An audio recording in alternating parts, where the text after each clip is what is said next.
The spring breeze quietly rustles the curtains in my living room as I flip through the old photographs on the dining room table. 73 years is a long time, long enough to accumulate a lifetime of memories that now fit in a few tattered albums. My hand trembles slightly as I pick up a snapshot of little Lorraine smiling with a missing front tooth. Back then, she was still looking at me with adoration. The sound of a car pulling up interrupts my musings.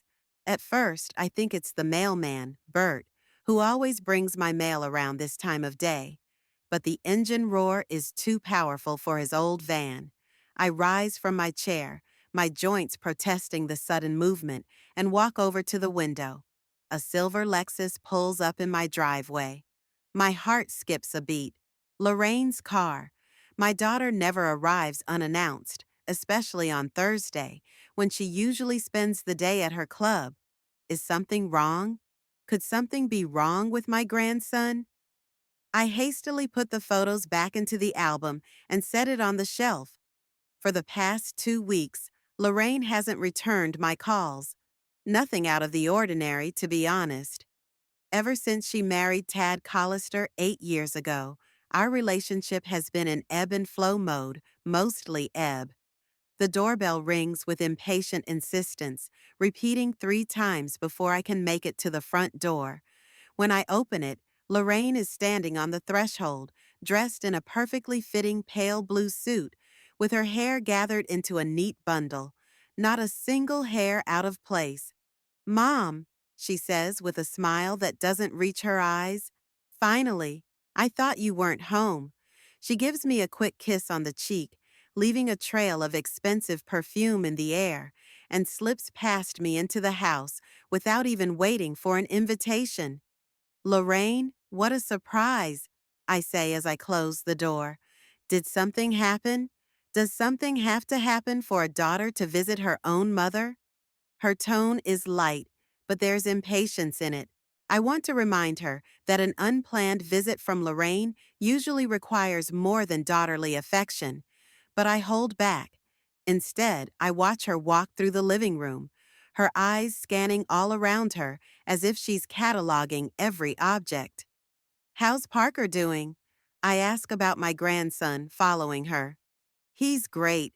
The school golf tournament is next month.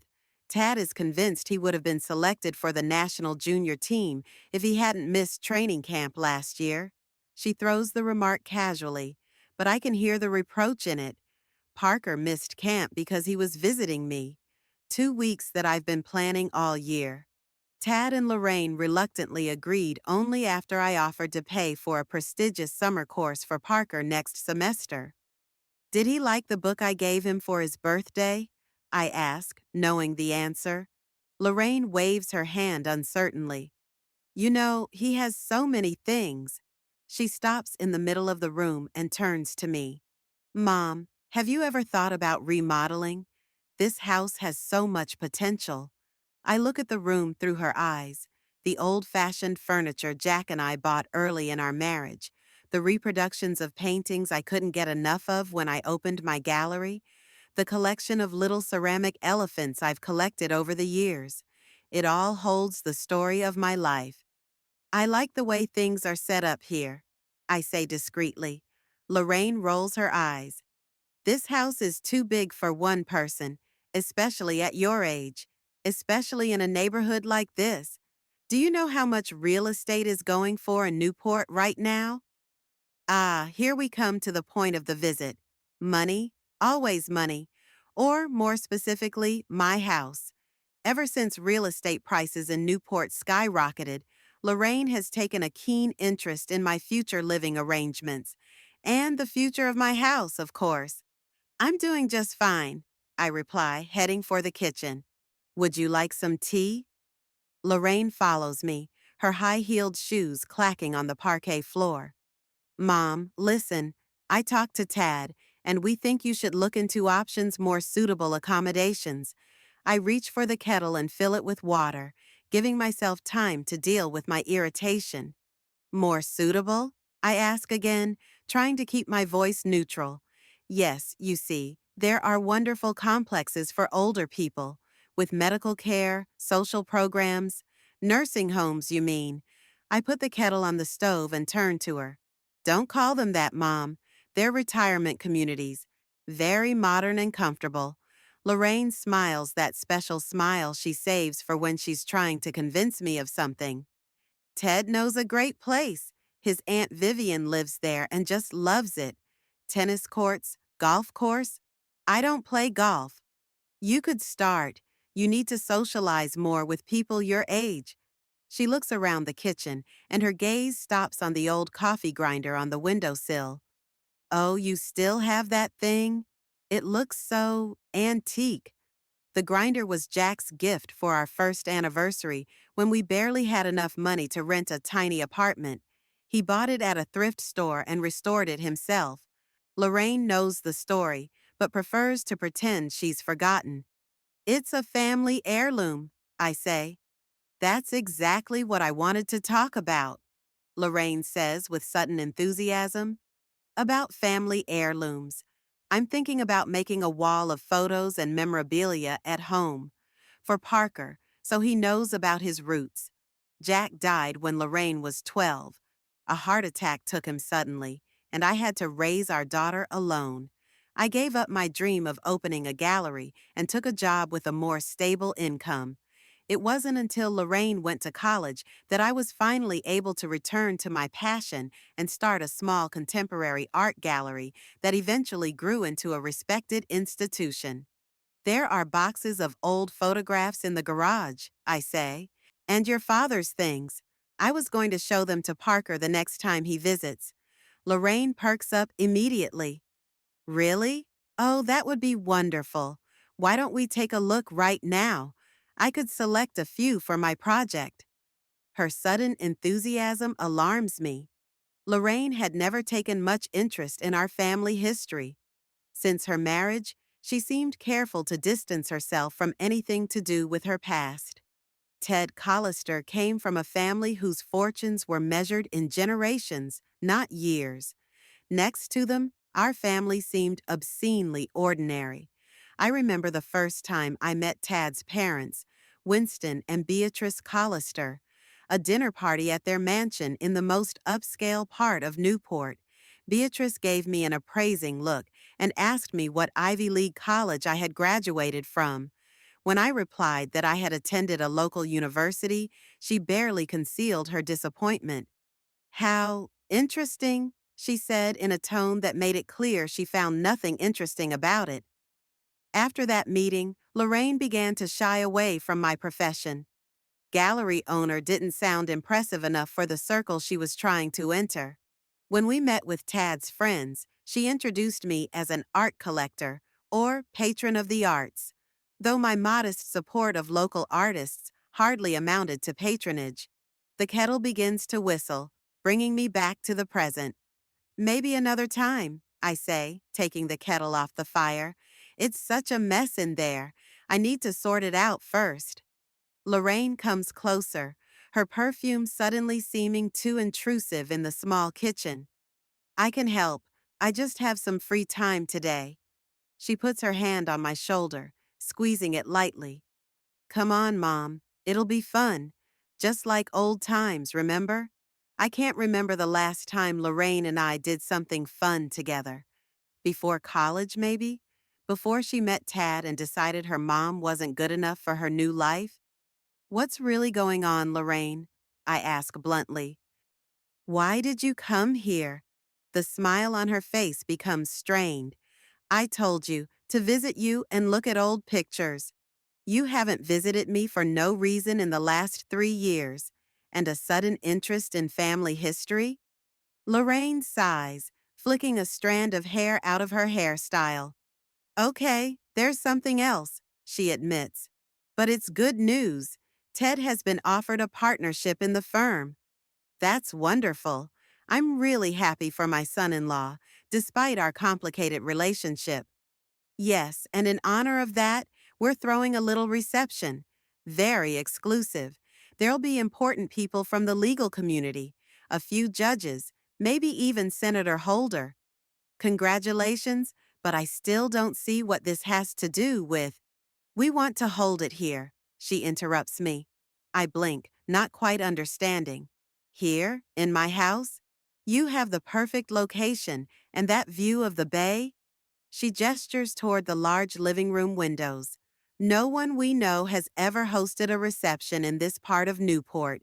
It'll be, fresh. I can almost hear Beatrice Collister saying the word with the same condescending tone. You have your own house, I remind her, much newer and more modern than mine. But not with this look and history. This house was built in the 1920s, right? It has character. Ted's potential clients will appreciate that. So that's what this is. Not just a social event, but a business strategy. My house as a stage set for Tad's ambitions. And when is this party? Lorraine suddenly becomes very interested in the pattern on my kitchen towels. This Saturday. In 2 days? I don't hide my surprise. And you're just telling me now? It all came together very quickly. We wanted to get it done before the Colemans left for Europe. They're key investors in Tad's project. She finally looks at me. Please, Mom, this is really important to us. I think about how many times I've heard that phrase over the years. Always something really important to Lorraine or Tad, and always at the last minute, and almost always requiring some kind of sacrifice on my part. What about me? Where will I be during this party? That's what I wanted to talk to you about, too. Lorraine tugged nervously at the sleeve of her jacket. You see, there are some very special guests, people from a certain circle. You not wanting me to attend is not the issue. It's not that I don't want to. It's just that these people, they're a little snobby, you know? And you can be a little, like what? My voice is getting colder, straightforward, and you're not always. She pauses, searching for words. You don't always understand certain social nuances. I want to laugh at the absurdity of the situation. My own daughter wants to use my house for a reception, but she doesn't want me there. So, where do you expect me to be during this event? I booked you a room at the Ocean Breeze. It's a beautiful hotel with a spa. You're gonna love it, really. It'll be like a mini vacation. I can feel the anger rising up inside, but I'm trying to keep my voice down. So, you want me to leave my own house for a weekend so you can throw a party for people who don't think I'm good enough for their society? Lorraine sighs with exaggerated patience. Don't be dramatic, Mother. It's just for one evening. You'll leave Saturday morning. We'll get everything ready, and you can be back by Sunday afternoon. I'll even organize the cleanup after the reception. The answer is no, Lorraine. Her face changes, her smile fades. But it's very important. For you, I finish, not to me, and this is my home. God, Mom, why do you always have to make everything so complicated? Lorraine runs a hand through her hair, messing up her perfect style. I'm not asking you to do much, just to give up the house for one night.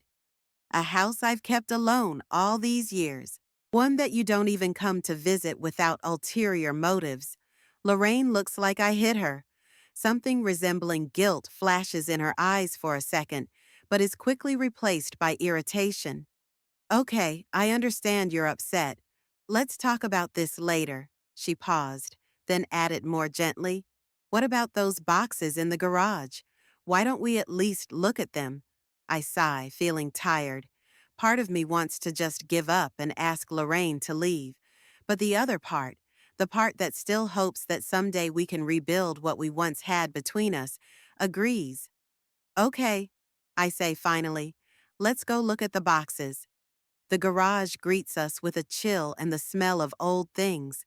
Lorraine wrinkles her nose as she passes my old Buick, which I've hardly used lately. The city buses can handle my rare trips downtown, and I usually take a cab to the supermarket. God, Mom, are you still holding on to that wreck? Lorraine runs her finger along the hood, leaving a trail of dust. This wreck works fine, I reply, and I like being able to go wherever I want without having to ask permission from the bus schedule.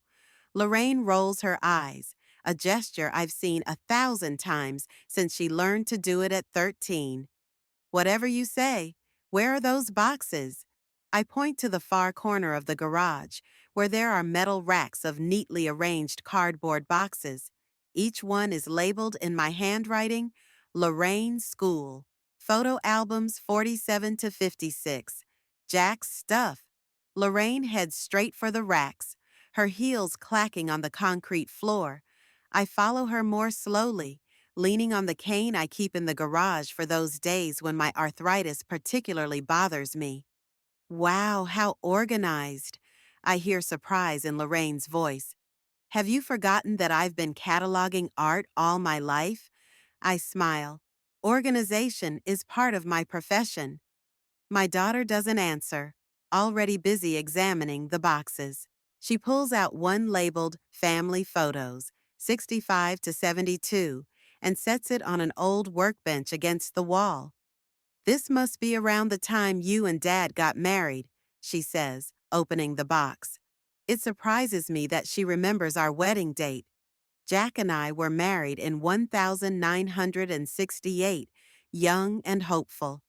3 years later, Lorraine was born, our little miracle after several failed attempts. Lorraine pulls out yellowed photographs, neatly stacked and tied with faded ribbons. Look how young you are. She shows me a picture of me standing on the beach, the wind ruffling my dark hair and a serene smile on my face. I was in my early 20s, I answer, staring into the face of a girl who's long gone. Your father took this picture the day we decided to get married.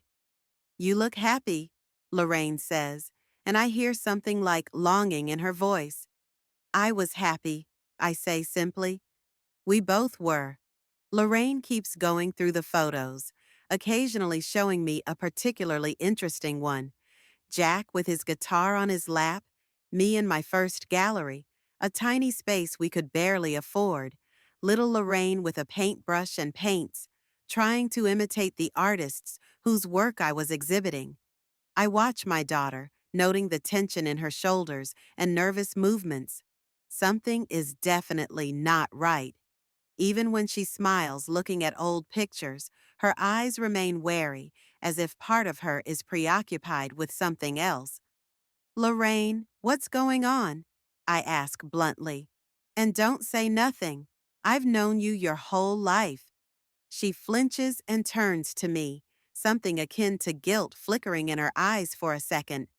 I already told you, Mom. I just want to find some good family photos for the reception you want to throw at my house where I'm not supposed to be. I finish for her. Yeah, you explained that. But what else?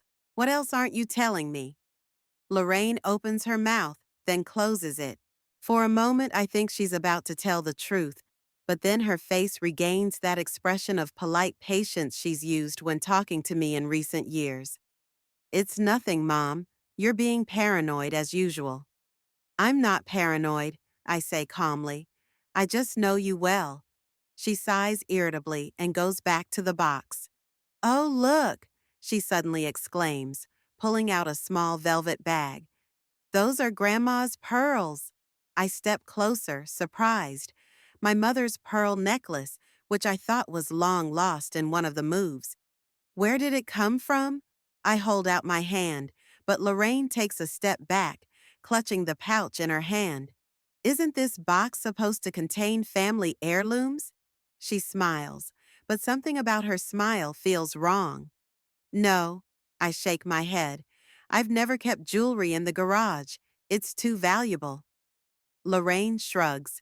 I must have put it in the wrong place. It happens at your age. I'm hurt by her condescending tone, but I decide not to escalate the situation. Can you let me see it? Sure. She reluctantly hands me the pouch. But maybe we should look for something else interesting first. There must be more pictures of the Parker baby, right? They're in the house, in the library, I answer, opening the pouch. There is indeed a pearl necklace inside, but something is wrong with it. I carefully pull it out and see that it's not my mom's necklace. It's a cheap imitation, plastic beads covered in pearlized paint with a fake clasp. It's not Grandma's necklace, I say, looking at Lorraine. Where did this come from? She grabs the necklace out of my hands so fast I don't have time to react. What a silly thing to say, Mom. Of course they're Grandma's pearls. You just don't remember. Lorraine, I don't suffer from dementia. My voice becomes firm. I remember Mom's necklace perfectly. It was real pearls with a silver clasp adorned with a small sapphire. This is a fake, and not a very good one. Lorraine tosses the necklace back into the box with a carelessness that betrays her nervousness. Okay, maybe I was wrong. It doesn't matter. Let's see what else is in here. She starts frantically going through the contents of the box, and I notice her gaze moving steadily to her wristwatch. Are you in a hurry to get somewhere? I ask. What? No, of course not. She answers too quickly. It's just, I have another meeting with the decorator today for the reception. The one you told me about 10 minutes ago, which supposedly hasn't been coordinated yet because I haven't given my permission. Lorraine freezes, then slowly raises her head. A strange expression appears on her face, a mixture of guilt and determination. Mom, I'm sorry, she says quietly. What do you mean? Instead of answering, she straightens abruptly and takes a step toward the exit. I have to make a call. I'll be right back. She quickly exits the garage without waiting for my reaction.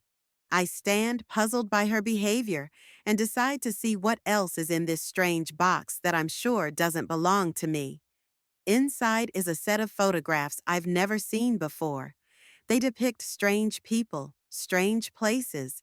There's some old jewelry, all cheap knockoffs, and for some reason, school diplomas that don't belong to me or Lorraine. I hear the front door of the house slam. Is Lorraine coming back? But the sound of footsteps doesn't approach the garage.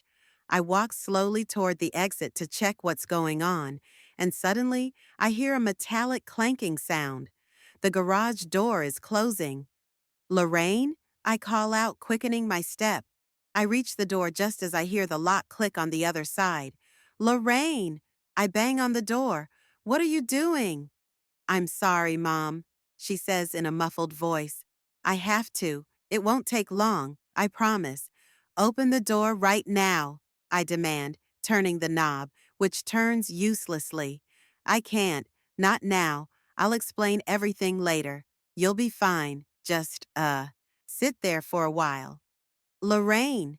I knock harder, but all I hear are footsteps moving away.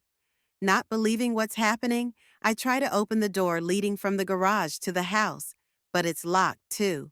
My own daughter has locked me in the garage.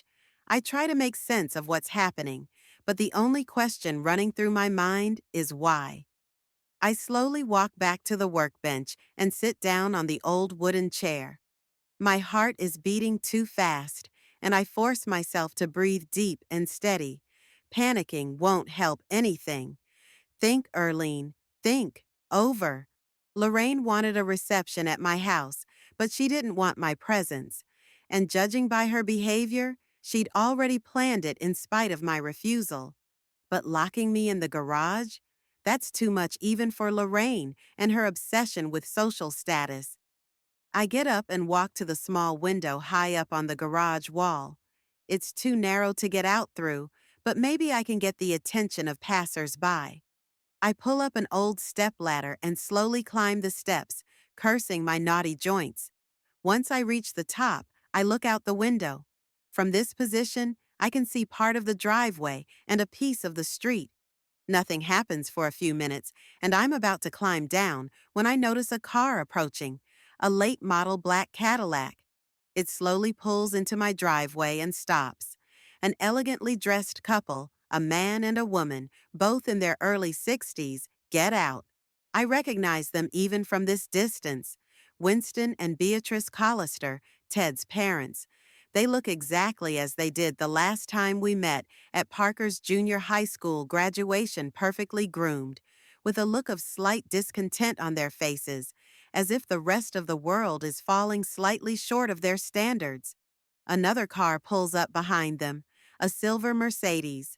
Tad steps out of it, dressed in a dark blue suit that I'm sure cost as much as my monthly pension.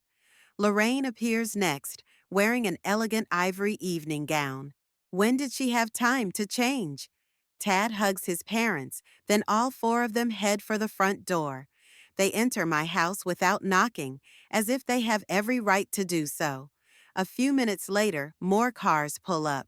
People in evening gowns get out, carrying gift bags and bottles of wine. I count 6, no, 7 cars, each more expensive than the last. So here's the deal. The reception is not Saturday. It's today, right now, and Lorraine has decided that the best way to make sure I'm not interrupted is to lock me in the garage. I slowly climb down from the stepladder, feeling anger brewing inside me. Not blind rage, but cold, controlled indignation. How could she? I raised her alone after Jack died, gave up my own desires for her well-being, and now she's locking me in her own garage to throw a party for people who look down on me. I sit back in my chair, trying to gather my thoughts. How many times over the past few years have I ignored the signs that my daughter is turning into someone I don't recognize? When did it start? In college? Or before that? I remember how Lorraine was always striving for something we didn't have. As a teenager, she begged for expensive clothes worn by kids from wealthier families. How in high school she began to shy away from our modest home, preferring to go to friends' houses rather than invite them over to ours. When Jack died, our financial situation became even more precarious. I had to work 2 jobs to provide everything Lorraine needed. I had to put the gallery on hold, even though it had been a dream of mine since my youth. But I had no regrets. My daughter was more important than any ambition. And when Lorraine got into a prestigious college, on a scholarship we had worked so hard to get for her, she began to feel ashamed of her background. She rarely came home for vacations, preferring to stay on campus or visit wealthier friends. Her phone calls became shorter and less frequent. Then she met Ted Collister, a privileged young man with an impeccable pedigree and a trust fund larger than the value of anything I'd accumulated in my life. They had married the year after graduation, and since then it was as if Lorraine had existed in 2 realities, one as my daughter, the other as Mrs. Collister of Newport High Society. And now she had finally chosen one of those realities, and it wasn't the one where I mattered. Music begins to play in the house, the muffled sounds of a piano seeping even through the walls of the garage. I hear laughter, the clinking of glasses, the sounds of the fun I was intentionally removed from. I return to the stepladder and climb up to the window again. Now I see that almost the entire driveway is filled with expensive cars. So all the guests have arrived and the party is in full swing. At my house, without me. I look up at the night sky, at the stars twinkling over the bay, and think about Jack. What would he say if he saw what our daughter had become? He always believed in her good heart, always defended her when I thought she was too spoiled. She just has big dreams early, he'd say. That's a good thing. Dreams help us grow. But Lorraine's dreams grew out of shame for her background, for her family, for me. And now those dreams have led to me being locked in my own garage, like an unwanted item out of sight. The anger inside me is starting to mix with determination. I'm not going to sit here and feel sorry for myself. It's not my style. After all, I survived my husband's death, raised my daughter alone, built a successful business. I'm not going to break down over this kind of betrayal. I climb down from the stepladder and start looking around the garage, looking for anything that might help me get out. Jack has always been a prudent man. There must be a spare key or tools around here somewhere to help open the lock. My daughter may think she's cornered me, but she doesn't know her mother well. Or maybe she never really knew her mother. The garage is cold and smells like motor oil. I've been sitting in the dark for over an hour now, listening to the muffled sounds of music and laughter coming from inside the house. My fingers are starting to go numb, but not from the cold, from rage. I can't believe my own daughter has locked me in here, like a useless old thing that I'm ashamed to show to guests. I cover my eyes and take a deep breath. Jack always told me that I boil over too quickly, that I should think first and act later. Right now, his advice is more relevant than ever. I need to get my thoughts together and find a way out of this situation. I rise from my chair and look around the garage again, but more methodically. Jack was a prudent man. He always assumed something could go wrong. Plan an emergency exit early, he'd say, and I remember laughing at his paranoia. I'm grateful for it now. In the far corner of the garage, under the tool rack, is a small safe. Lorraine probably doesn't even know it exists. It was installed after she left for college and became a rare visitor to our house. I sink to my knees, writhing against the pain in my joints, and dial the combination. The day Jack and I were married, 12/18/68. The lock clicks and the door opens. Inside are the deeds to the house, some cash I keep for emergencies, some family jewelry I inherited from my mother, and most importantly right now, a spare key to the back door. I take the key and straighten up, resting my hand on the shelving unit.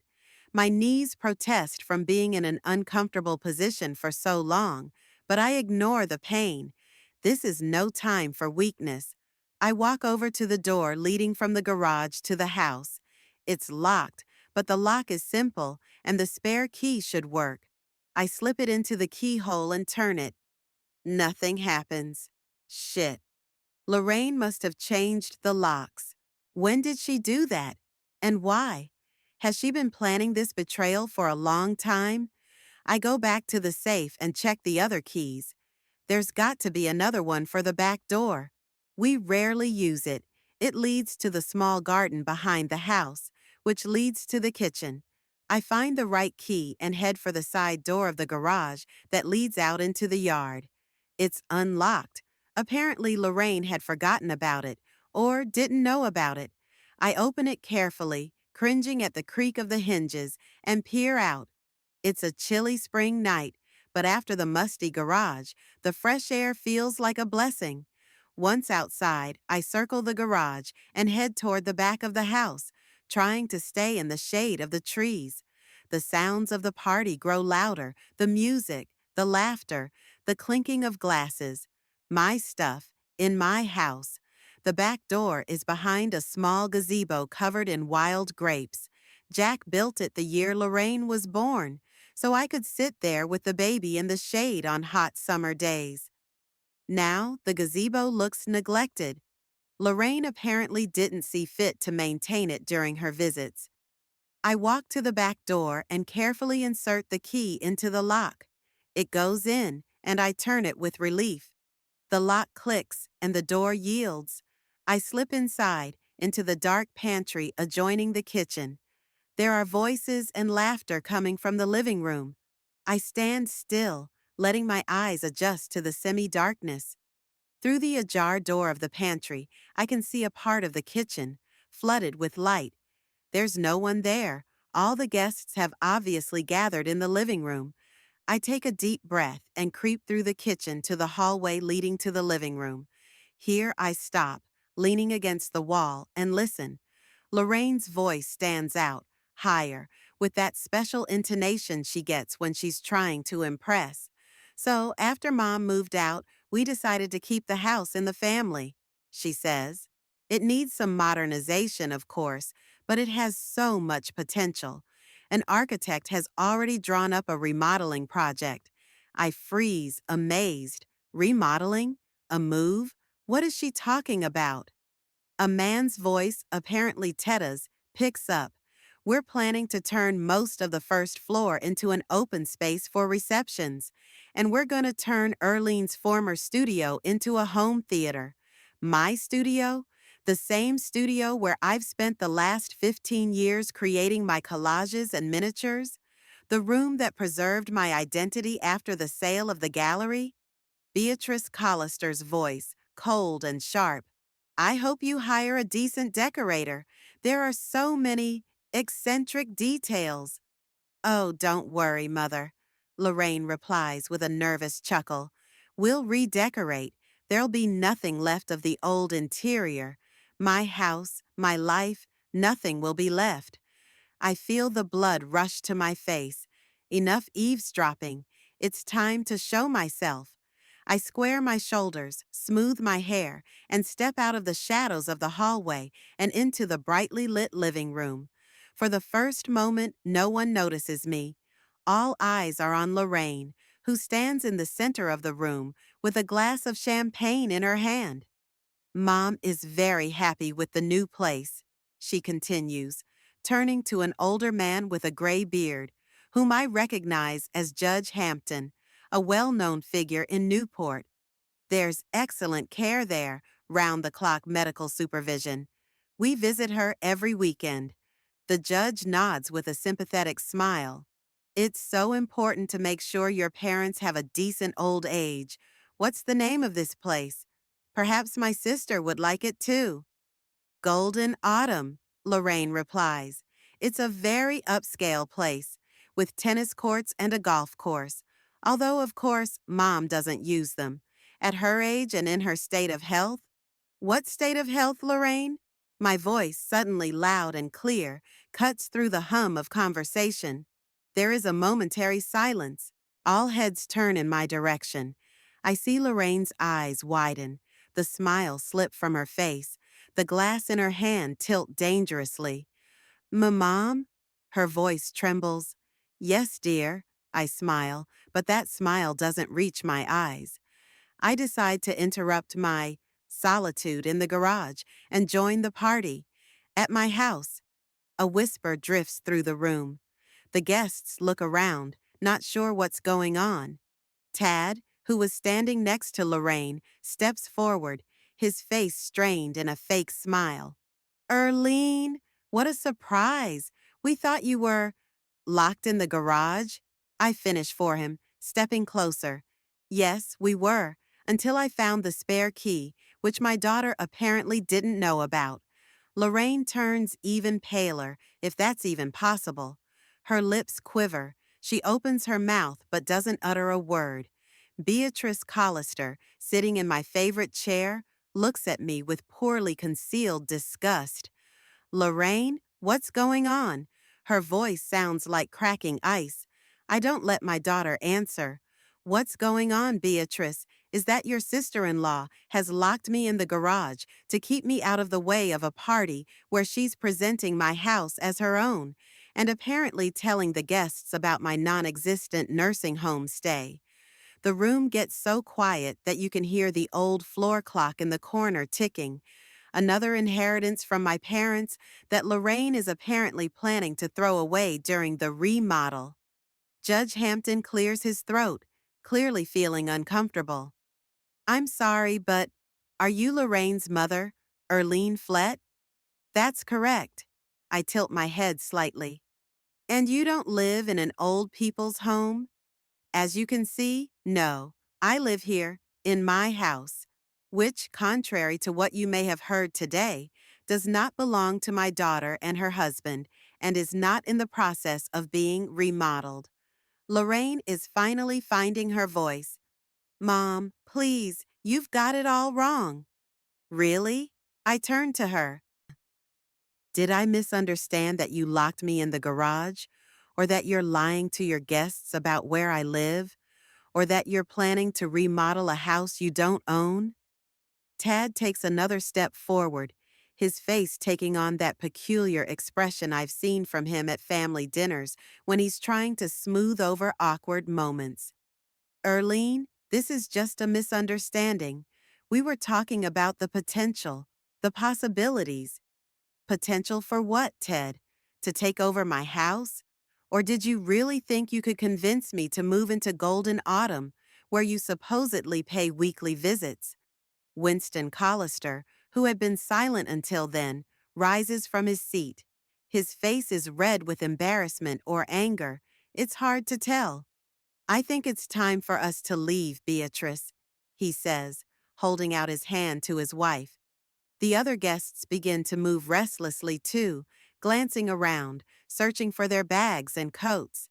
There is awkwardness in the air, mixed with curiosity, a scandal in Newport high society that will be discussed at every dinner party for the next month. Lorraine looks around the room in despair, seeing her carefully constructed evening crumbling. No, please don't go. She tries to smile, but the smile comes out crooked. It's just a little misunderstanding. Mom's a little. She needs to sit down and rest. She walks over to me and tries to take me under her arm, but I pull away. Don't touch me, Lorraine. I'm not a little tired, and I don't need to rest. I'm well aware of what's going on. What's going on is that you lied to your friends about me and my house. Judge Hampton coughs again, this time more forcefully. I'm afraid I really must be going. He turns to Lorraine and Tad. Thank you for, um, evening. Tad, I think we should reschedule our conversation about your candidacy for another time. Tad's face contorts with ill-concealed disappointment. I think back to what he said about running for district attorney.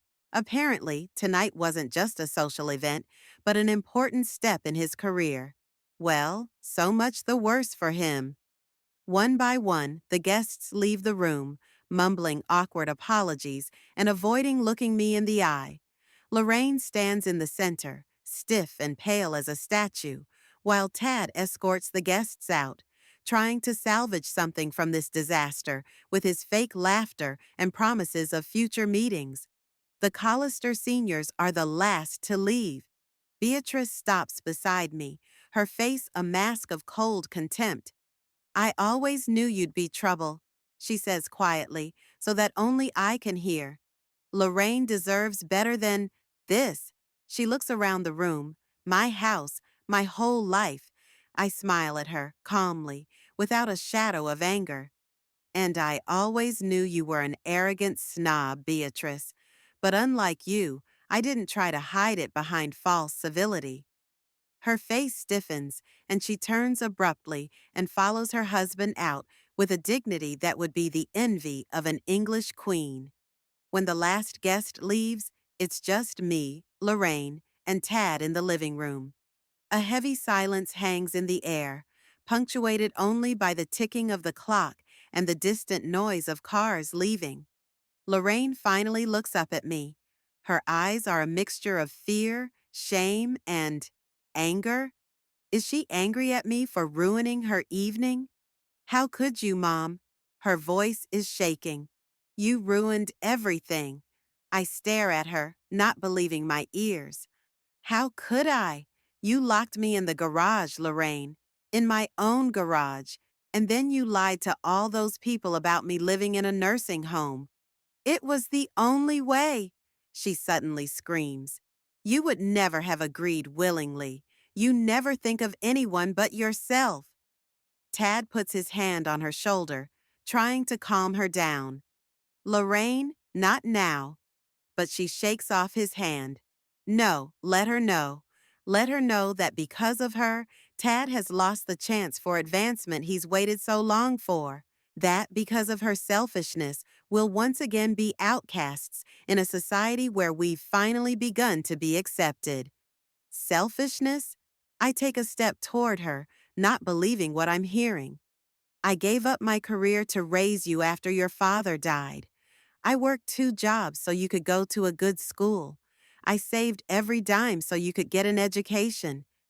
And you're telling me about selfishness? Lorraine shakes her head, her face contorted with anger. You always do it, always reminding me of your sacrifices, of how hard it was for you. But do you ever think about what it was like for me growing up with a mother who worked all the time? Who looked at me with disappointment every time I didn't meet her expectations?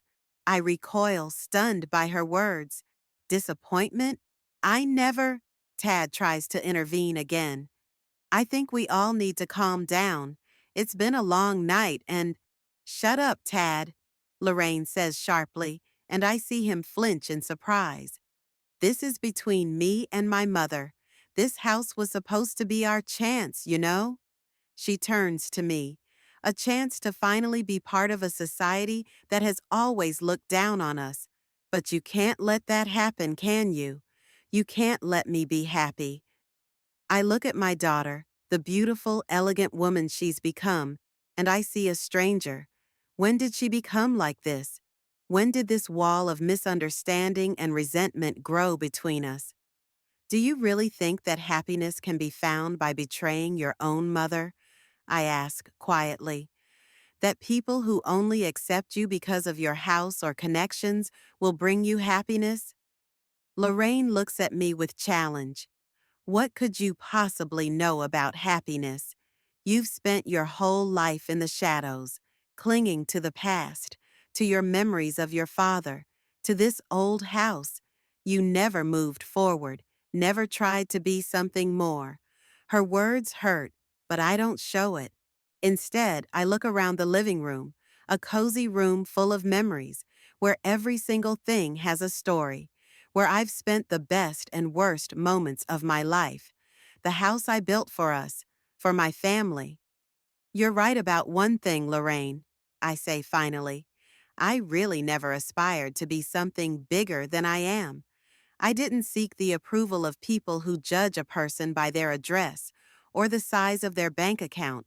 And God knows, I have never betrayed those I loved for the sake of social status. I turn to both of them, feeling a new resolve ignite inside. Now, I'm going to ask you both to leave my house.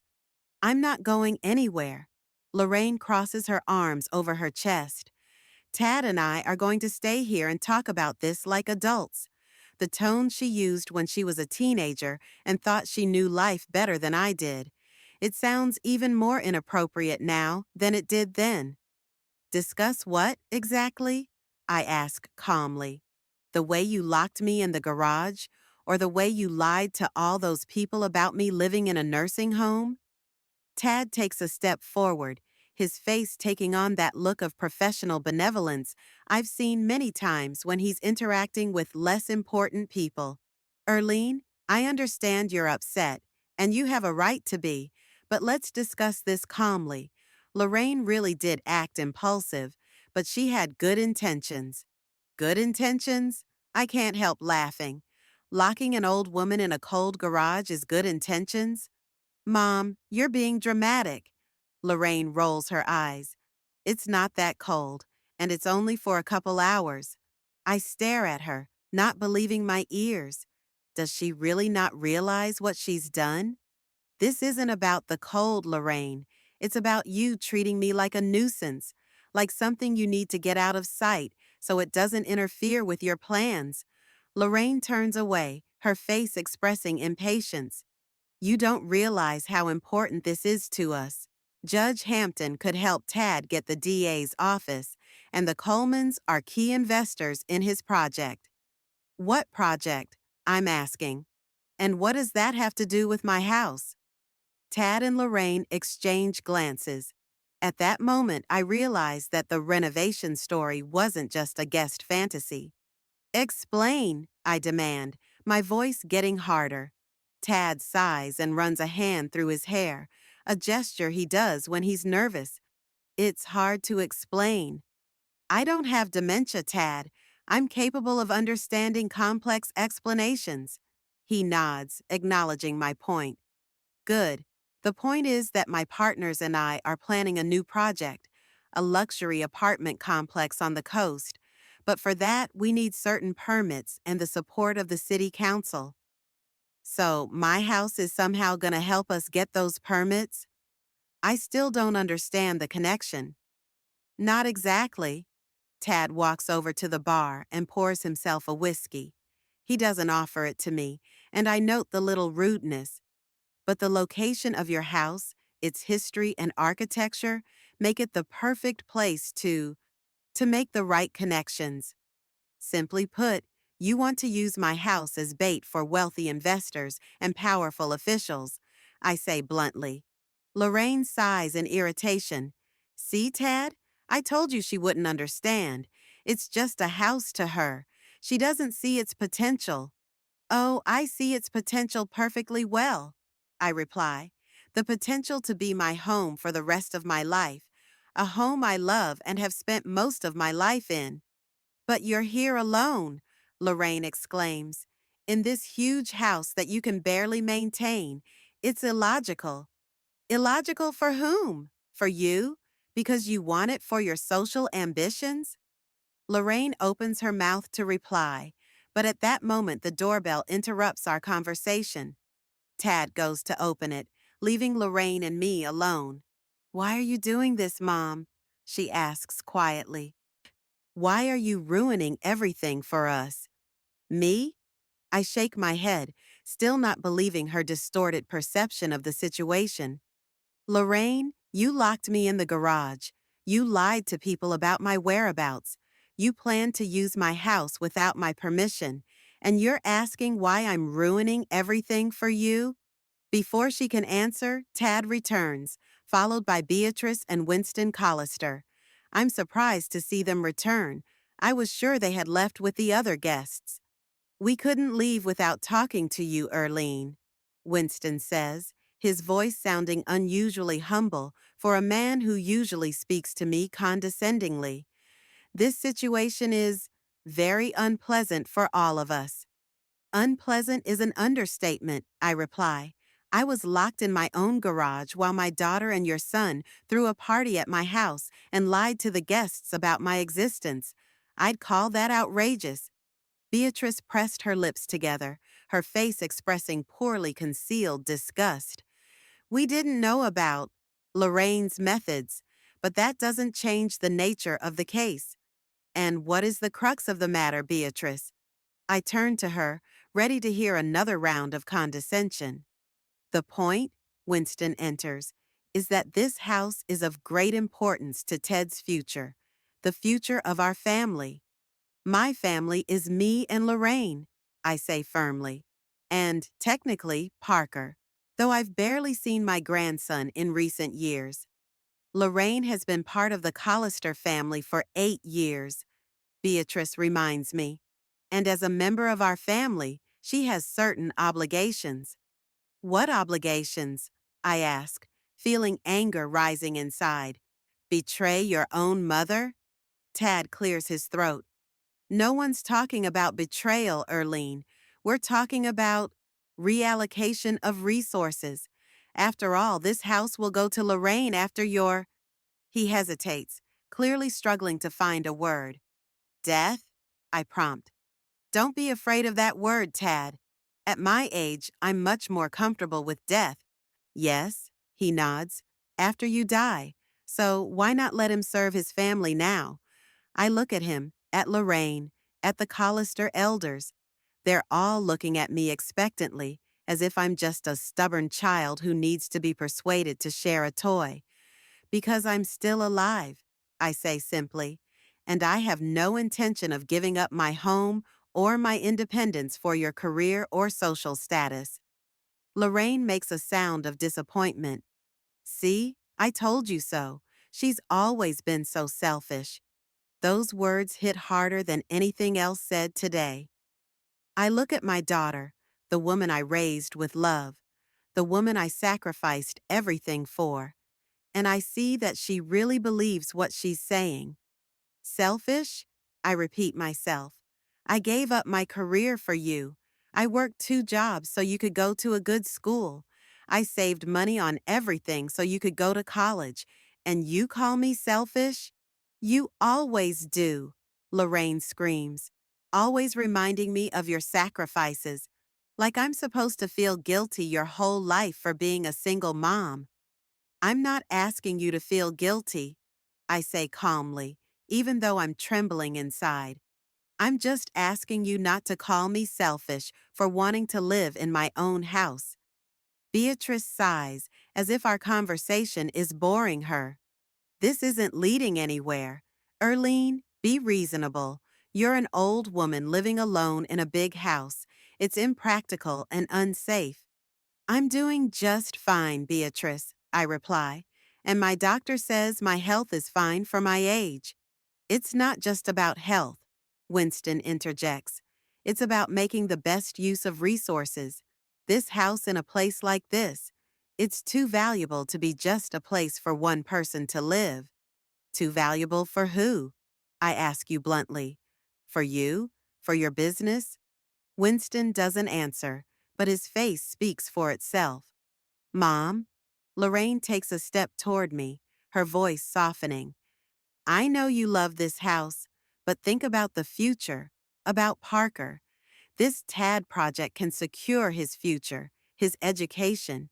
Parker is 11, I remind him, and as far as I know, the Collisters have a trust fund for his education. It's not just about money, Tad says. It's about connections, about opportunity. The Haven Shores project won't just be an apartment complex, it'll be a community of the elite. The people who live there will have influence in everything from politics to the arts. Parker will be able to grow up in this environment, making contacts that will shape his future. Haven Shores? I grabbed the name. Is this the project that was in the papers? The luxury complex on the site of the old fishing village? Tad nods, clearly pleased with my knowledge. That's right, it's going to revolutionize coastal real estate. The same revolution that the locals are protesting because they're being evicted from homes where their families have lived for generations? I remember the articles I read in the local paper. I remember pictures of elderly fishermen standing with placards in front of their modest homes. The same revolution that will destroy a historic part of the coast for the next condos for the rich? Tad's smile is getting strained. Erlene, you don't understand the big picture. This project will bring economic prosperity to the entire region. Economic prosperity for whom? I ask. For the families being evicted? Or for investors like you? Lorraine makes a sound of annoyance. You see, she's turning everything into a political issue. Mom, this isn't about some abstract principle. This is about our family, our future. Yes, I agree. This is about family. The fact that you're willing to betray your mother for social status and money. About the fact that you, I turn to the Collisters, obviously encourage this behavior because to you, family is only about those with the right last name and the right bank account. Beatrice straightens up, her face becoming rigid. We don't have to listen to these insults. We came in good faith, trying to find a reasonable solution. Good intentions? I can't contain my laughter.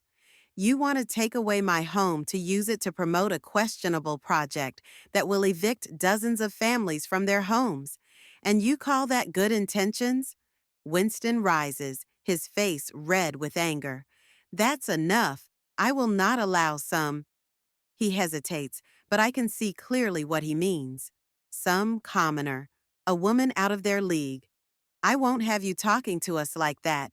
Ted, Lorraine, we're leaving. Obviously, intelligent conversation is impossible here. Tad nods, his face becoming professionally neutral. Erlene, I hope you will still consider our offer.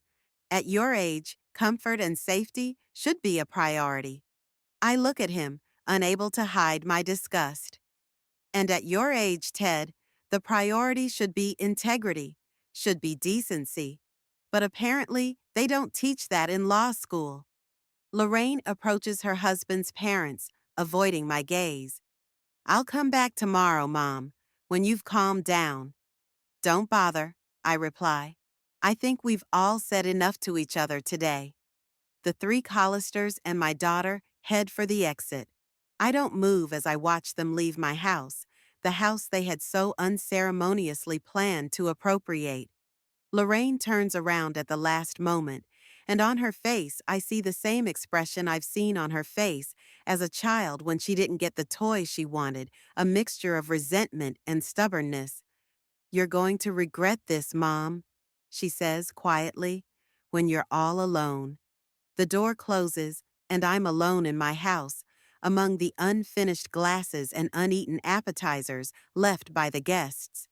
Music is still playing softly from the speakers that Tad must have set up for the party. I walk over to the turntable and turn it off. Silence falls over me, so deep I can hear the ticking of the old clock and my own breathing. Only now, when no one can see, do I allow myself to sit up and cover my face with my hands. Only now do I allow myself to feel the pain of my daughter's betrayal, of realizing that she really does see me as a hindrance to her happiness. I think of Lorraine's words, "when you're all alone," and realize that I've been alone for a long time. Ever since Lorraine decided that her new family, her new status, was more important than the woman who raised her with love and dedication. But I also realize that being alone is not the worst thing that can happen to a person. It's much worse to be surrounded by people who only see you as a means to their ends. I get up and start slowly cleaning up the traces of the party. My house, my rules, and I won't let Lorraine or the Collisters or anyone else take away what is rightfully mine. The first rays of the morning sun filter through the curtains, creating fanciful patterns on the walls of my bedroom. I'd been up most of the night, going over the events of last night in my head, replaying every word, every look over and over again. Lorraine's betrayal, the Collisters' arrogance, my own humiliation. It all came together in a tight knot that pressed against my chest, making it hard to breathe. I get out of bed, wincing at the pain in my back. The years are taking their toll, and every morning reminds me that I'm not the energetic woman I once was. I walk to the window and pull back the curtain. My garden looks peaceful, as if nothing happened yesterday. The roses I planted 30 years ago with Jack are getting ready to bloom. Ironically, even the flowers have survived my marriage, my motherhood, and look like they will survive my relationship with my daughter. The doorbell rings, and I flinch. It's too early for visits. I throw on my robe and go downstairs, wondering who it could be at this hour. Maybe Lorraine has decided to apologize. The thought elicits a bitter laugh. My daughter has never apologized, not even as a child. Proud like her father, the neighbors said. But I always knew it wasn't pride, but stubbornness and selfishness. Traits I've probably excused and ignored for too long. I open the door and see before me not Lorraine, but Mrs. Holloway, my neighbor. She stands on the doorstep with a basket of homemade cookies and a concerned expression on her kind face. "Erlene, dear, I just wanted to make sure you were all right," she says, shifting from foot to foot. "There was such a ruckus last night, and then I saw all those people leaving your house in a hurry."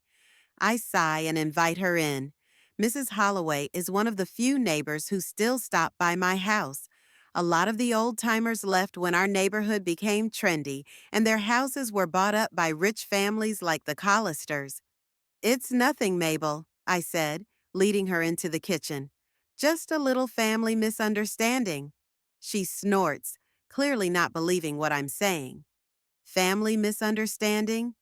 Erlene Flett, I've known you for 35 years, and I know that Lorraine has been here less often than snow in July since she married that Collister. Suddenly, there's a house full of guests in evening clothes, and then they all go away as if the house were on fire. I even saw Judge Hampton. What was he doing here?" I sigh, putting the kettle on the stove. "It's a long story, Mabel. I've got all day free." She settles herself at the kitchen table with a determined look, and I tell her everything. About Lorraine's visit, about how she lured me into the garage and locked me in, about the party and my appearance, about lying to the guests, about Haven Shores, and how the Collisters plan to use my house for their machinations. Mabel listens, her face changing from disbelief to anger, then to indignation, and finally to deep sympathy. "Oh, Erlene," she says, squeezing my hand. "How could she? after all you've done for her. Sometimes I think maybe I haven't done enough, I confess, looking out the window. Or maybe I did something wrong. Nonsense! Mabel pounds her fist on the table with unexpected force. I remember how you raised her alone, working 2 jobs to make ends meet, and still finding time to help with the charity bazaar or visit my mom in the hospital.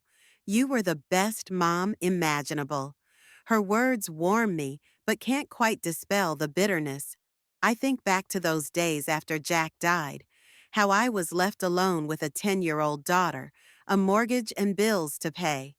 Jack didn't believe in life insurance, thinking it was a waste of money. "I'll live to be 100 years old early," he used to say, laughing. He died at 42. "You know," I say to Mabel as I pour my tea, "after Jack died, I thought I couldn't take it. I couldn't handle it all by myself. But I did. I worked at the library during the day, part-time at Norman White's gallery in the evenings, and on weekends I made little collages that he sometimes sold to his customers. And eventually I owned my own gallery," Mabel adds proudly. "I still remember the opening. You were so happy." "Yes," I nod, sinking into the memory. It was a year after Lorraine went to college. I could finally allow myself to focus on what I loved, not just what brought in money. The Flett and Comber Gallery was small but cozy. I specialized in the work of local artists, many of whom later became quite famous.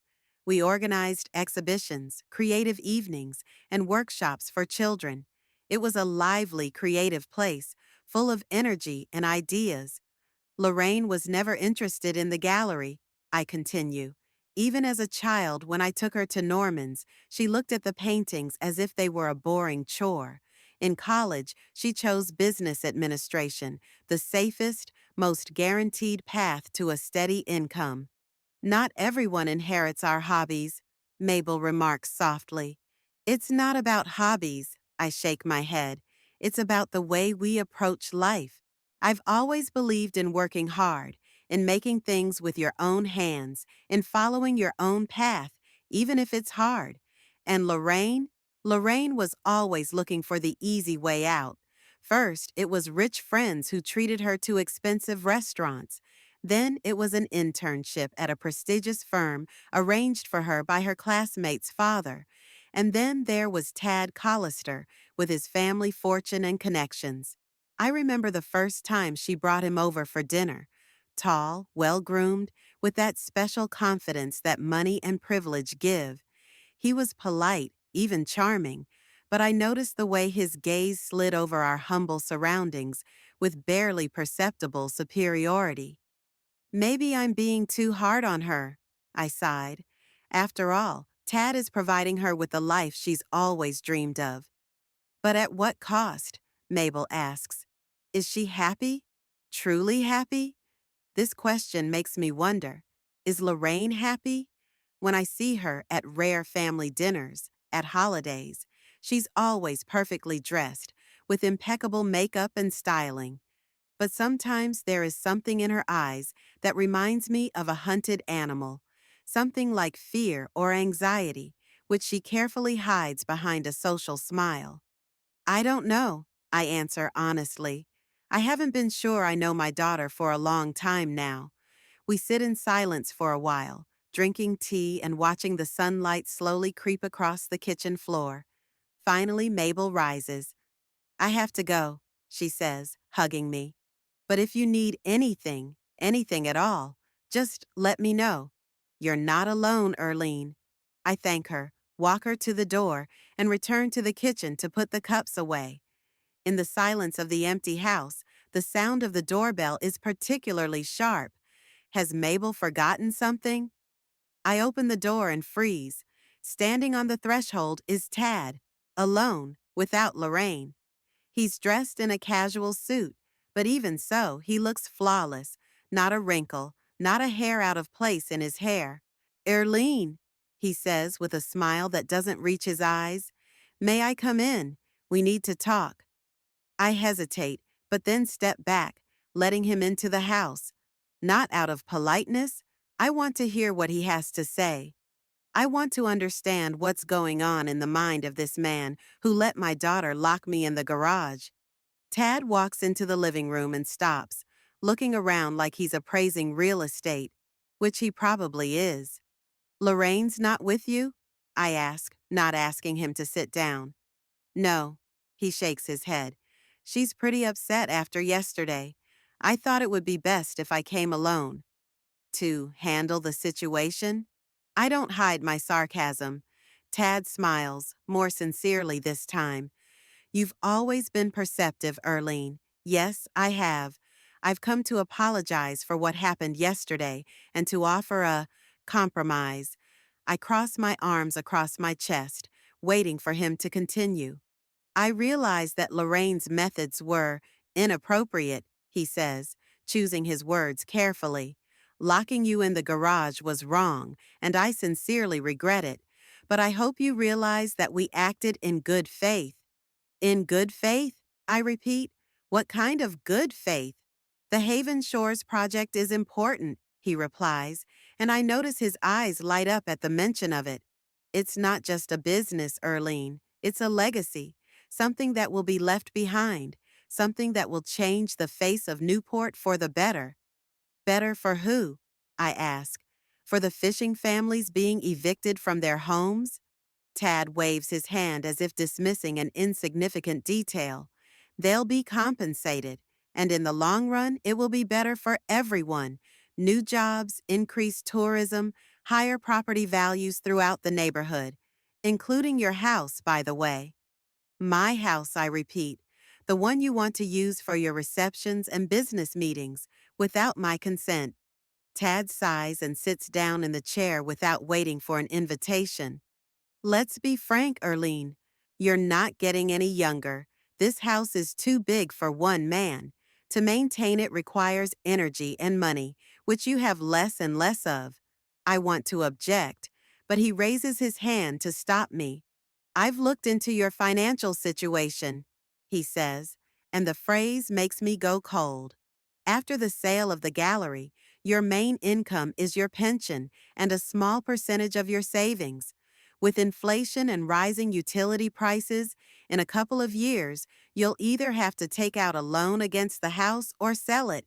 It's just math, Erlene. Have you looked into my financial situation? I don't hide my outrage. What right did you have? I'm a lawyer, and I'm looking out for the welfare of my family, he replies with the same serene smile. And you are part of our family, although sometimes it's hard for you to accept that. His self-assurance and sass amaze me. He talks about my life, my house, my money, as if he has every right to it. And perhaps worst of all, he really believes he's doing the right thing. Ted, I say, trying to keep my voice calm, I appreciate your concern, but I'm perfectly capable of managing my finances, and my house is not for sale. I'm not suggesting you sell the house, he smiles wider. I'm suggesting a compromise. You retain ownership and continue to live here, but you let us use the house for certain events, say once a month. In exchange, we take care of all the upkeep of the house, including roof repairs, which I notice are long overdue. I look at him, trying to figure out if he really thinks I would agree to such an offer. And when these certain activities take place, where will I be? I ask. Locked in the garage again? Tad frowns, clearly unhappy with my tone. Of course not. We can arrange for you to stay at a nice hotel for those days. Or you can attend the receptions if you'd like. It's just, he stammered, choosing his words. Just keep your mouth shut and don't ruin your reputation? I finish for him. I wouldn't put it so crudely. He looks genuinely offended. But yes, it would be better if you stuck to a certain script. Nothing complicated. Just don't talk about certain details of Lorraine's past. What details? I can feel the anger boiling up inside. That we weren't rich? That I worked to provide for her? That she didn't grow up with a silver spoon in her mouth like you did? Tad sighs with the look of a man who has to explain obvious things to a child. Erlene, in the society we revolve around, background matters. Lorraine has worked very hard to integrate, and she almost succeeded. But every time certain details from her past come up, it embarrasses her. Embarrassing, I repeat, barely containing my anger.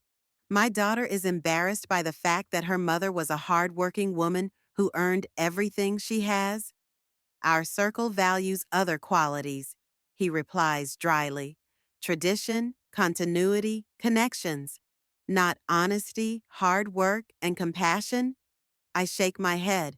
If those are your values, Tad, then I'm glad I don't belong in your circle. He stands up, his face hard. I can see that we won't come to an agreement tonight. But think about my offer, Erlene. It's a win-win for everyone. You keep the house and don't have to worry about money. Lorraine gets to host receptions here to maintain her social status. And the Haven Shores Project gets the support it needs from powerful people. And what do the fishermen you evict get? I ask. What does the community you destroy for your profit get? Tad smiles, but his eyes remain cold. Progress requires sacrifice, Erlene. There have always been and will always be those who cannot adapt to change. But life doesn't stand still. He heads for the exit, but stops at the door and turns around. By the way, Lorraine asked me to tell you that Parker would like to visit you next week, if, of course, you'll be more hospitable. He walks away, leaving me standing in the middle of the living room, feeling like I've been run over by a skating rink. I sink into the chair, trying to process what I've just heard. Tad had just blatantly blackmailed me, using my grandson as a bargaining chip. And from the looks of it, Lorraine fully supports that tactic. I think of little Parker, a serious boy with intelligent eyes who sometimes came to visit me with his parents' reluctant permission. How he loved to listen to my stories about the paintings in the gallery.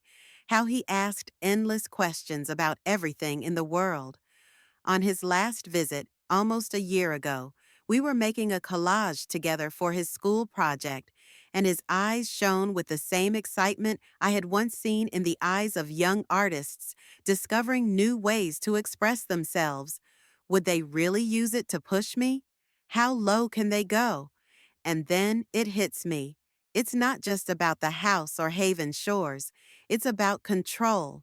Tad, Beatrice, Winston, they're all used to controlling those around them, manipulating them to achieve their goals. And Lorraine, my daughter, has become part of that system. Maybe even a victim of that system, albeit a voluntary one. I think back to those rare moments when I saw her without Tad, how she seemed more relaxed, more like the girl I'd raised, how tense she tensed when he entered the room, how she watched his reaction to his words. Perhaps my resistance to their plans is not only to protect my home, but to try to protect Lorraine from a life in which she will always be a mere appendage to the status and ambition of the Collisters. But is she ready to be saved? Does she want to be? I don't know the answer. But one thing I do know is that I will not let them use my home and my name for a project that destroys other people's lives. I will not be a part of their machinations, no matter what price I have to pay for it. Even if that price is the ultimate loss of the daughter I may have lost a long time ago. It's been a week since the ill-fated party.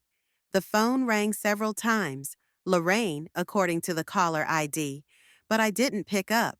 I needed time to process what had happened and figure out how to move on. This morning was particularly clear. I'm sitting in my garden with a cup of tea and a notebook, making a to-do list. The first item is to see a lawyer. This decision didn't come immediately, but after Tad's visit, I realized that I had to protect not only myself, but what I had spent my life building. Henderson Law Offices is housed in an old Victorian building in downtown Newport. I chose it because Martin Henderson was a friend of Jack's, and I know I can trust him. Plus, he's not connected to the Collister Circle, which is especially important right now. Martin meets me in his office, littered with bookcases and file folders. Despite his 75 years, he looks alert and energetic, with only gray hair and wrinkles to show his age. Erlin. He shakes my hand warmly.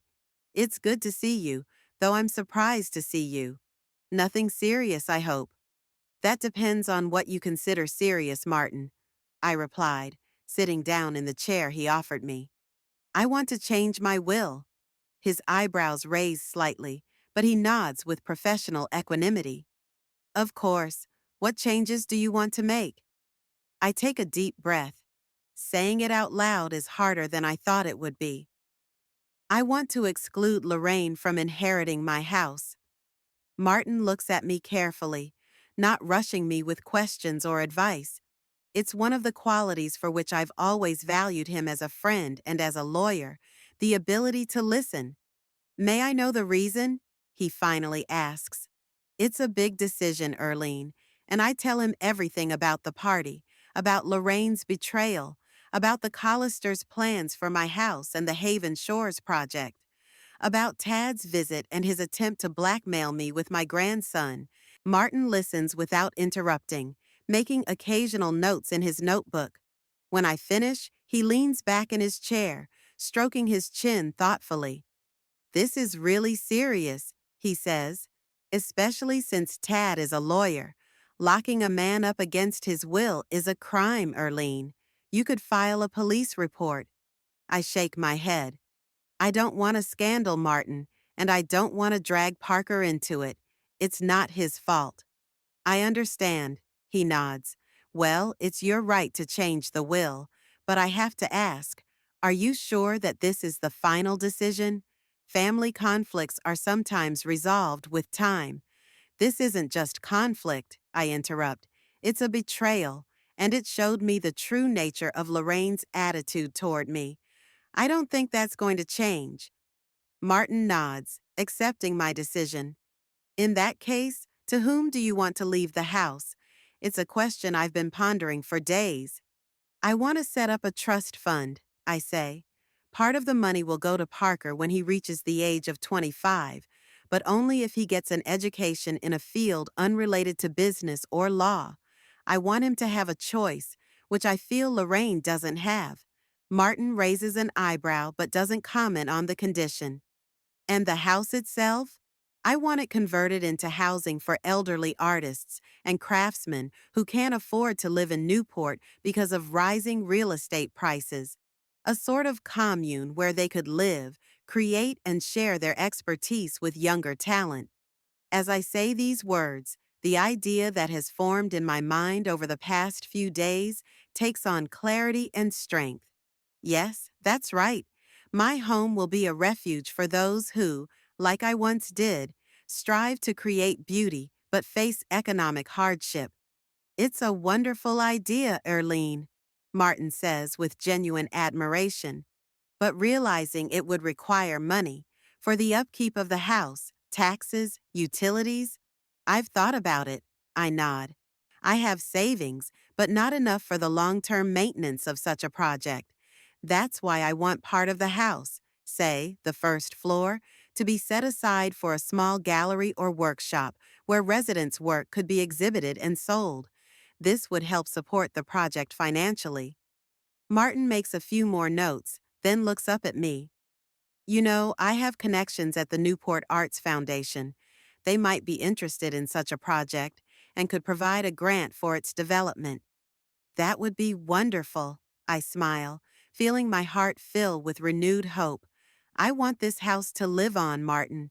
I want it to continue to have light, music, creativity, not just another faceless place for prestigious Collister receptions. I will do everything I can to help you with this project, he promises. But you'll need to find people to run it after, he stammered, not wanting to state the obvious. After I'm dead, I finish for him. Yes, I understand, and I have some ideas about that. We spend another hour discussing the legal details and drafting a new will. When all the formalities are settled, Martin walks me to the door. Erlene, he says, taking my hand, Jack would be proud of your decision. He always believed in art as a way to make a difference in the world. His words touch me to the core. Jack was truly an idealist who believed that beauty and creativity could heal souls and connect people. I didn't always share his optimism, especially in the difficult years after his death, when survival was the first thing on my mind. But now, perhaps for the first time in a long time, I feel myself returning to the values that once united Jack and me. Leaving Henderson's office, I don't walk straight home. Instead, I head toward the small cafe on the corner where I once liked to eat breakfast on Saturdays. Rosa's is a simple place with home-cooked food and a friendly atmosphere where locals still stop by, not just tourists and rich people from the new neighborhoods. Rosa, a woman my age, with cheerful eyes and gray hair gathered in a bundle, recognizes me even though I haven't been here in almost 2 years. "Erlene Flett!" she exclaims, coming out from behind the counter to give me a hug.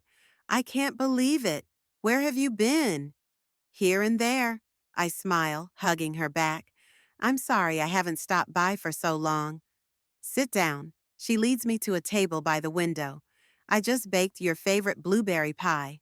Tea as usual?" I nod, touched that she remembers my preferences. While Rosa prepares the tea, I look around the cafe. Not much has changed here.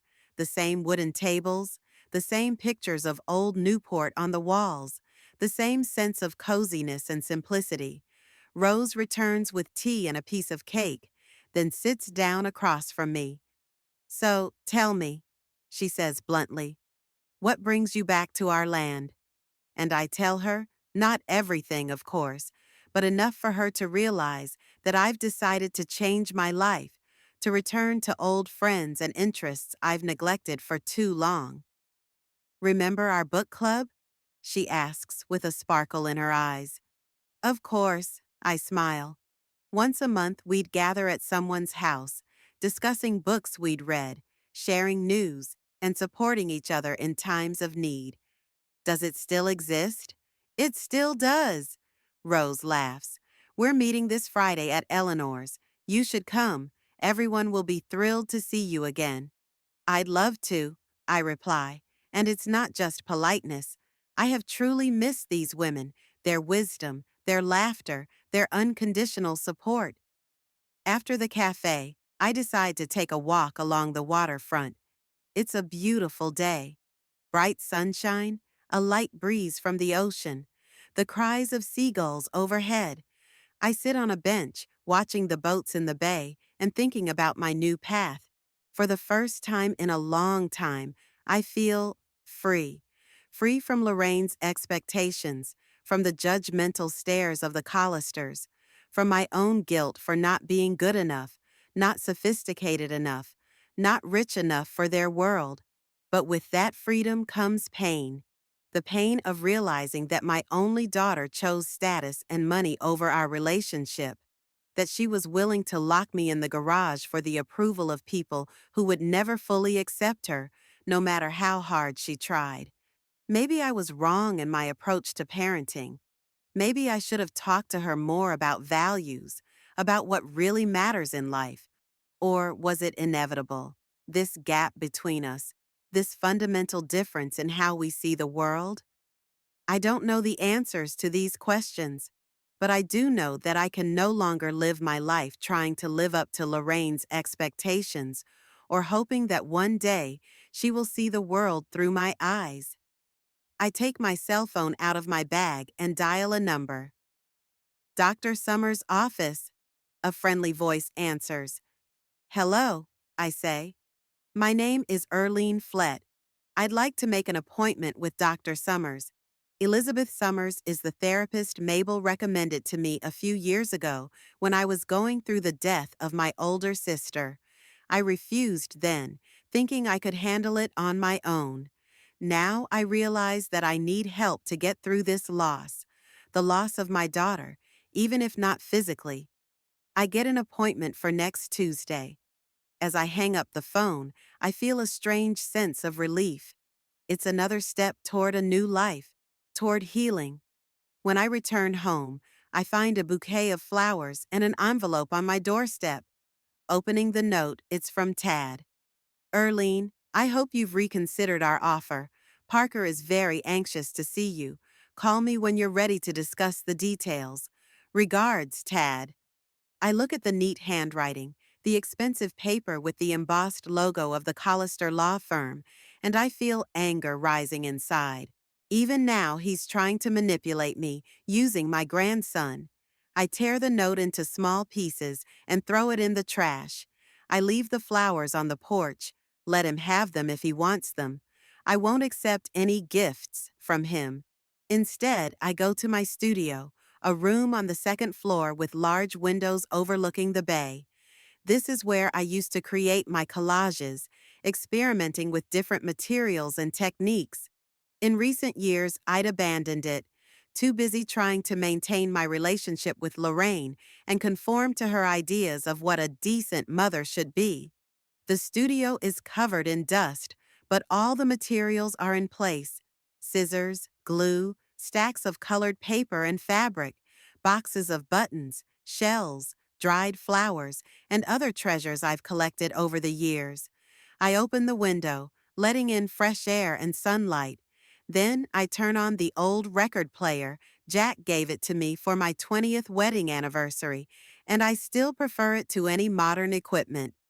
The sounds of jazz fill the room, and I feel my body relax and my hands start to move on their own, picking out materials for the new work. I don't know exactly what I'm creating, just letting my hands and heart guide me. I cut out shapes from old magazines, glue pieces of fabric, add sequins and buttons. Gradually, an image appears on the cardboard: a woman standing on the edge of a cliff with her arms outstretched as if ready to take off. Around her, the ocean and the sky merged into a single space of infinite possibilities. I finish my work in the dark, by the light of a table lamp. I take a step back, looking at the resulting collage. It's not perfect. Some lines are uneven. Glue protrudes from under the edges of the paper in some places, but it has life, energy, and hope. That's what I feel now: hope for a new chapter in my life, a chapter in which I will be true to myself, to my values, to my vision of the world, one in which I will no longer try to earn the love of those who are incapable of accepting me for who I am. Yes, it won't be easy. Yes, there will be days when I miss Lorraine, miss Parker, miss what could have been between us, but I will no longer let that longing define my life or my decisions. I am worthy of respect, worthy of true love, not the kind given with conditions and expectations, but the kind that accepts and supports, even when it's hard. And if Lorraine ever comes to me, not with demands or manipulation, but with a sincere desire to rebuild our relationship based on mutual respect, my door will be open. But I will no longer wait for that moment, putting my life on hold. Instead, I will live fully and openly, creating around me a community of people who value the same things I do: sincerity, creativity, kindness. And maybe one day, Lorraine will see that true wealth is not in luxurious homes or prestigious receptions, but in genuine human connection based on love and acceptance. In the meantime, I will continue on my journey, the journey to a new beginning, to a life that is mine and mine alone.